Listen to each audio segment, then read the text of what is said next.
ফিলিস্তিনের অবরুদ্ধ গাজা ভূখণ্ডে হত্যাযজ্ঞ চলছেই। সবশেষ ইসরায়েলি হামলায় কমপক্ষে আরও 94 ফিলিস্তিনি নিহত হয়েছেন। এর ফলে এই উপত্যকাটিতে নিহতের মোট সংখ্যা 58,700 জনের কাছাকাছি পৌঁছেছে। বৃহস্পতিবার এক প্রতিবেদনে বার্তা সংস্থা আনাদোলু এই তথ্য জানায়।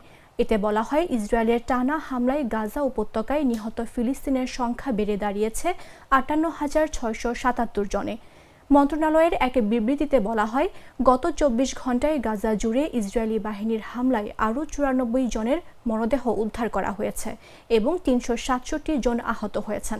বিবৃতিতে আরও বলা হয়, বহু মানুষ এখনও ধ্বংসস্তূপের নিচে আটকে রয়েছেন বা রাস্তায় পড়ে আছেন। উদ্ধারকর্মীরা সেখানে পৌঁছাতে পারছেন না, ফলে হতাহতের প্রকৃত সংখ্যা আরও অনেক বেশি হতে পারে। এদিকে গত 24 ঘণ্টায় কেবল মানবিক সহযোগিতা নিতে গিয়ে ইসরায়েলি বাহিনী গুলিতে 26 জন ফিলিস্তিনি নিহত হয়েছেন এবং 32 জনের বেশি আহত হয়েছেন।